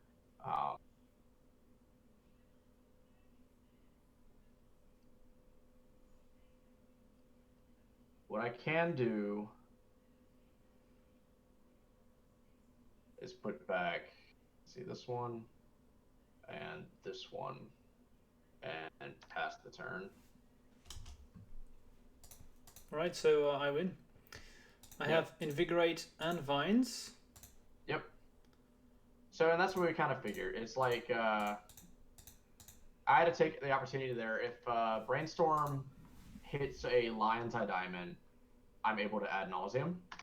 But I can't Ad Nauseam with... obviously, I couldn't do it with the Preordain that I drew for turn. So my hand is Dark Ritual, Infernal Tutor, Lotus Petal. Mm-hmm. If I bottom both the Island and the Brainstorm, I draw another cantrip. So there's no saying, I guess. I see the next 3 cards anyway, so those 3 cards would not have won either. So it's really just one card that gets me out of that situation. Yeah. Which is fine. I mean, that's how it is sometimes. Yeah, for sure. I don't think from the Infect side I can see a lot of players playing the Blighted Agent there on turn 2, because we already had Invigorate Fines in hand, and we also had Force of Will and Daze to protect our creature. So I had 2 ways to go for it. Either I decide to go all in and win next turn, or I decide to wait a turn, expect you to go for it, and then try to win on the swing back, because that requires you to set up some more. And this is the line that when I'm on the draw, this is the line that I usually prefer. If I'm on the play, I would maybe I would have then played Agent first, because that makes it so you have 1 mana less, and that's usually how I like approaching things. On the play, I can understand that for sure. But kind of like what you were saying, like, a lot of Infect players there are going to play the Blighted Agent on 2, and they're going to get blown out by my reactive spell package there. Like, if you go for Thought Siege, you're like, okay, I need to protect, my pump spells, and you force, and I get to Veil, and you can't fluster back. And if you had Daze, I get to, or if I get to fluster your, pay for your Daze, etc. Now it's like I'm getting rid of a pump spell. I got rid of your counter spells, and now you've got to be concerned if I can win the game next turn. Yeah. Or draw something to win that game next turn. It was. I don't know. It was good. I think. You did beat me pretty surely in all those games.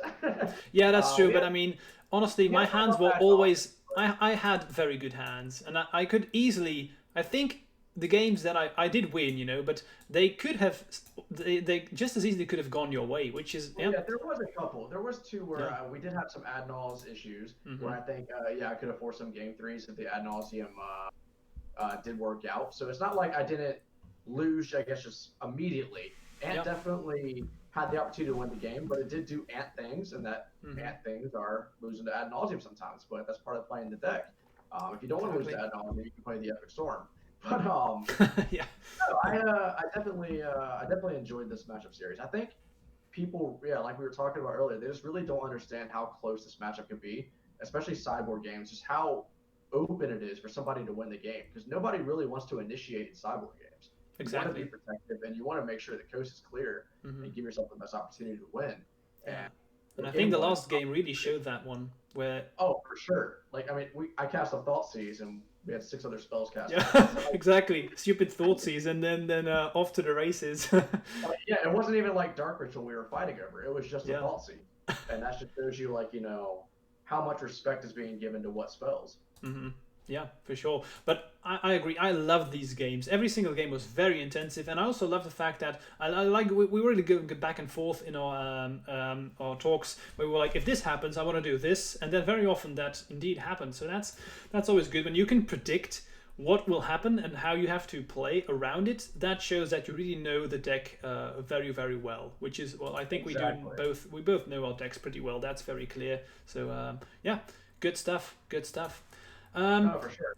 Yeah, Daniel, it was great having you. I will unfortunately not be able to play another game because it's all. I should really go to bed where I live. Oh yeah, no worries, it's almost midnight. But maybe Daniel, you can share your social media stuff that you want to share. Where can people find you if they want to read up more about you? Sure. If you have any interest in learning more about Ant, I know I've got some Twitch VODs right now on my channel. as you can see in the title of this stream, at damatoexp. You can go check that out on Twitch if you want to do some ant content. There's some VODs available there now. I have a Twitter as well. You can also go check that out. And I have a pinned tweet currently. The list is a tad bit outdated for last meta. It was pre-DHA ban, but it is a very common sideboard guide for how to approach with the current ant list and current matchups on what should be coming in and what should be coming out. And I'm hoping to get that updated here in the future. Mm-hmm. Great stuff. I quickly want to say to everyone in chat, thank you all guys for being here and your lovely comments. If you have enjoyed this content, don't forget to follow if you haven't done so. You will get notified whenever I go online. And if you want to help me out even more, consider subscribing. It helps me out a ton, but of course, no obligations whatsoever. My next guest will be on Monday, and I will have the one and only Callum Smith, aka White Faces. And usually I have a very clear deck what I'm playing against, but I mean, now that I'm playing against Callum, I just said, you know what, Callum, you are one of the best brewers I know. We're going to turn it around where Callum knows what I'm going to be playing, but I have no idea what he will be playing, and he will be playing 3 to 4 decks, and they will all be brews. So, yeah, it's going to be an interesting stream. I'm not sure if it's going to be as educational as they usually are, but we're going to have a good time, that's for sure. That's for sure. Definitely going to tune into that one. That sounds awesome. Lovely. Well, we'd love to have you here for the streams later, Daniel. That would be awesome. Okay. That was it for today, guys. Thank you each and everyone for being here, and I hope to see you Monday. Cheers. Bye-bye. Good evening.